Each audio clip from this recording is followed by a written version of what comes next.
各位投资者朋友，大家好，我是诺亚控股 CIO 报告主编陈坤才。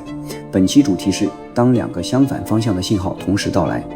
5月14日，一位在新加坡持有港股和美元资产的华人，打开手机看到两条推送同时跳出，美国4月 PPI 同比上涨 6%， 创逾3年新高。与此同时，特朗普落地北京，中美峰会开幕。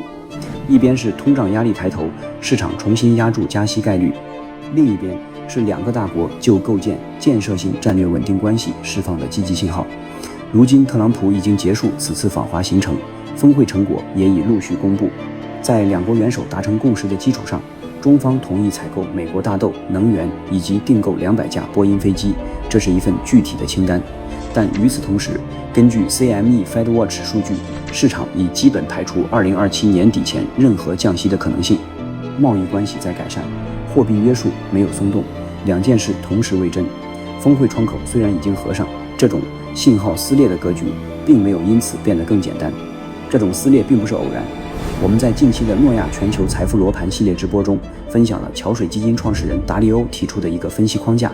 当前的宏观环境并非单一周期驱动，而是3个周期同时叠加运行的结果。生产率周期对应 AI 革命带来的远期红利，短期债务周期对应增速放缓与通胀粘性，以及长期债务周期对应债务规模与降息空间的数学约束。3个周期节奏不同，对资产的影响方向因此经常相互冲突。回到这次峰会，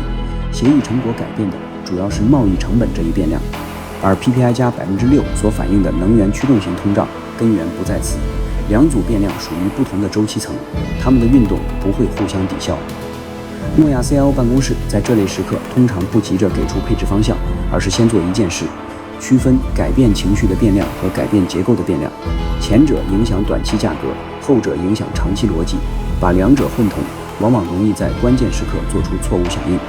访问已经结束，峰会叙事正在被市场重新定价，但热度退去之后，真正需要回答的不是峰会后该怎么配置，而是另一个问题：我的组合里有哪些部分的逻辑是建立在单一假设上的？如果这个假设不能按预期实现，我是否清楚后果是什么？这不是一个有标准答案的问题，但它是一个在每次信号撕裂时都值得重新问一遍的问题。